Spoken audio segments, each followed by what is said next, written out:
Caitlin Clark just did something at training camp today that very few franchise players in the history of professional sports have executed this cleanly or this effectively. She walked up to the podium, she looked directly into the cameras, and she dismantled every suffocating narrative that has been building around this franchise for the past 7 days without raising her voice a single time, without pointing a finger at anyone, and without saying a single word that could be characterized as confrontational or divisive. The most powerful press conference moment of this entire offseason happened quietly, and most people did not fully realize what they were watching until it was already over. Welcome back to Hoopzonic, where we catch what everyone else misses. Let us break down exactly what Caitlin Clark just pulled off, because the genius is entirely in the details. All right, finally, training camp is amongst us. It is time. We're done with the free agent talk. Training camp has officially opened at Gainbridge Fieldhouse, and for the first time in over a week, Caitlin Clark stood in front of cameras and addressed the atmosphere that has surrounded this franchise since draft night. The Raven Johnson selection and everything that came with it.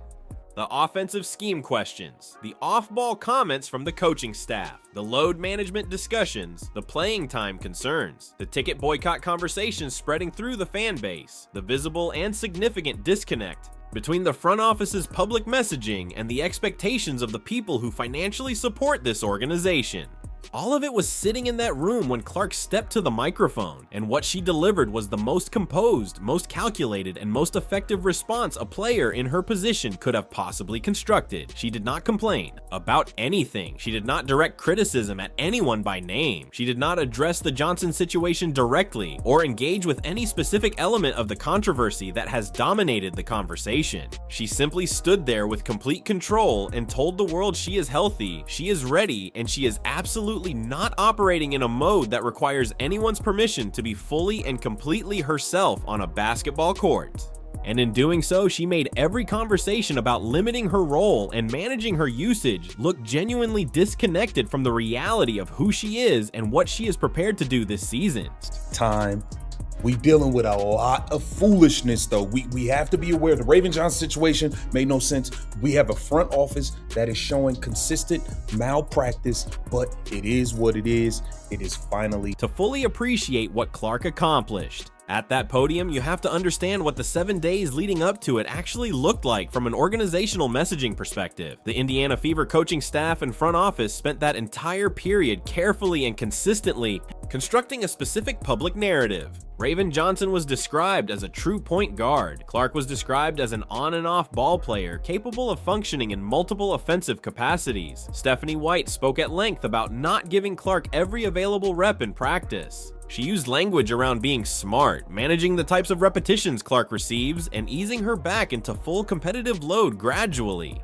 She discussed ramping things up slowly and protecting Clark's long-term availability across a full 44-game season. Every single statement emerging from the organizational side of this story was oriented in the same direction: lower. Public expectations for how much Clark would have the basketball in her hands and how prominently her decision-making would define the team's offensive identity this season. That was the coordinated message heading into camp. Manage Clark, protect Clark, ease Clark back in. And then Clark got to the microphone and addressed all of it without addressing any of it specifically, and the entire 7-day messaging campaign evaporated in approximately 30 seconds. 100% cleared. I'm 100% go. Obviously you saw that at USA. I've been playing pickup as live as I playing live all the time. You know, eventually skill workouts get a little bit boring, so you just want to play and play and play. So I think it's just being smart. Like, you no need to overdo it at this point. But I think when I'm not in every single rep, I think it's She did not use a single word or a single phrase that suggested caution, limitation, or fragility of any kind. She said she feels great. She confirmed she is 100% cleared and 100% ready to go. She talked about playing live competitive pickup basketball in preparation for camp. She talked about being genuinely excited to compete at the highest level. Again, she talked about championship expectations, not load management timelines, not cautious optimism about how her body responds to increased workload. Championship expectations stated with the matter-of-fact confidence of someone who considers that standard entirely reasonable and entirely achievable. The energy she projected was hunger and competitive aggression, the exact opposite of everything the organizational messaging had been preparing the public to accept over the previous week. And understanding that contrast requires understanding one fundamental thing about Caitlin Clark as a media presence. She is among the most aware and most intentional athletes in professional sports when it comes to how her words land publicly. She has conducted thousands of interviews under enormous pressure and scrutiny. She understands precisely what happens when a player contradicts her own coaching staff's public positioning through confident and direct statements about her own readiness and competitive intentions. She knew exactly what that contrast would produce in terms of media narrative. She engineered it deliberately, and she delivered it with a smile that made it impossible to characterize as anything other than genuine positivity. The headline shifted overnight from conversations about limiting Clark's role to Clark declares herself ready and fully available. That is not a coincidence. That is a calculated and beautifully executed power move delivered without a single aggressive word. Through that? Well, I mean, I think, speaking to last year, like obviously I was in about no reps because I wasn't playing. Right. So, you know, it's hard. It's very isolating to come to practice every single day and spend 2 hours getting treatment and rehab, and then, you know, you come out here and you have to show up and be the best team that you can be. And I think that taught me a lot about what I can do if I'm not on the court.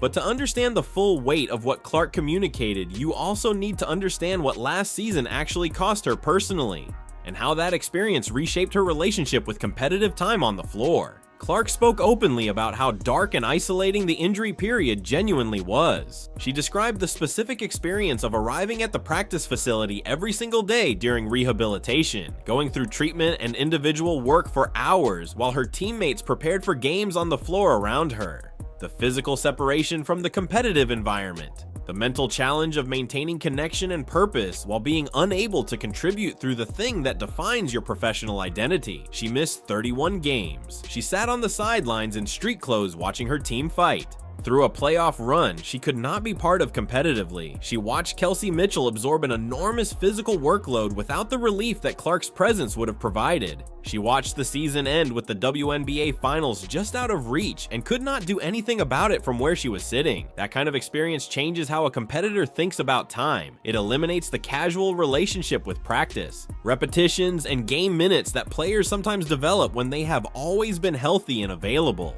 Clark came out of that experience understanding at a deeper level than most athletes ever have that every game matters, every minute matters, and every possession carries weight that becomes visible only when you are suddenly unable to participate in any of them. She is not coming back from 8 months away from competitive basketball with a casual attitude about load management. She is coming back with the urgency of someone who knows exactly what it cost her to be unavailable and who has zero interest in voluntarily surrendering a single minute of her prime to precautionary bench time.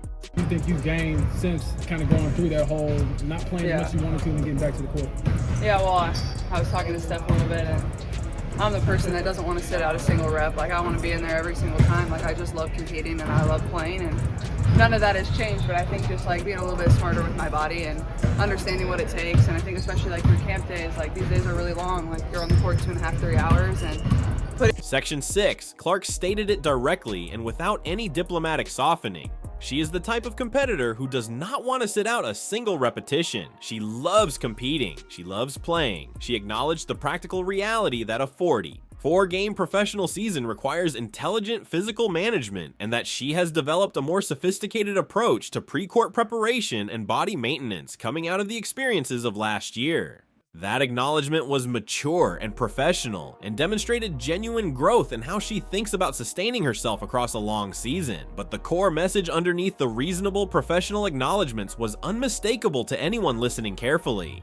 She is a competitor, and competitors belong on the floor running the offense, not managing their workload from a stationary bike while someone else occupies their position and their role. And then came the moment that every reporter in that room had been waiting for since they arrived. The moment that tested whether Clark's media intelligence was as sharp as the previous answers had suggested. The elephant that had been sitting in the corner of every question up to that point. Raven Johnson, the controversy, the public statements, the fan base anger, and how Clark personally navigated a situation where her organization drafted someone who had publicly insulted the people who show up to watch her play. The media walked into that press conference hoping for a direct and quotable Clark reaction to the Johnson situation. What they got instead was a masterclass in how a truly intelligent athlete handles a question that has no safe direct answer. Clark addressed it in a way that said everything necessary and committed to nothing controversial, and the way she navigated that specific moment is what separates her understanding of her own platform from nearly every other athlete in professional sports right now. Hoopzonic will be breaking down that specific exchange in full detail very soon. Subscribe and make sure notifications are on because that analysis is coming and it is worth waiting for. Drop your take below. Did Clark's day one performance change how you feel about where this Fever season is headed? What happened next was not loud, it was not confrontational, and it was not dramatic in the way people expected, but it was arguably the most strategic moment of the entire press conference.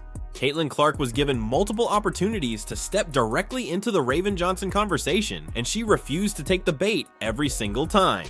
Instead of feeding into a narrative that the media was clearly trying to build, she redirected the focus back to the team, back to preparation, and back to winning. That is not accidental. That is elite level awareness. She understands exactly how quickly one quote can spiral into weeks of headlines. She understands how narratives are built, how comparisons are weaponized, and how distractions can fracture a locker room before the season even begins. So instead of giving anyone something they could twist, she gave them nothing. And in doing that, she actually said everything. By refusing to engage in the comparison, she made it clear that she is not interested in internal competition becoming external drama. That kind of restraint is rare, especially for a player in her position. Most athletes, when pushed enough, will eventually slip and give a quote that fuels the fire. Caitlin Clark did the opposite. She stayed composed, stayed focused, and controlled the direction of the conversation without ever appearing defensive. That is what makes it so effective. It didn't feel forced. It felt intentional. At the same time, her silence on that specific topic shifted the spotlight back onto the organization, because if she is not the one creating tension, then where is it coming from? When the franchise player is calm, collected, and clearly focused on the bigger picture, it highlights any instability around her even more. And that is where this becomes bigger than just one press conference moment. This is about control, not control in a negative sense, but control of narrative, control of expectations, and control of leadership.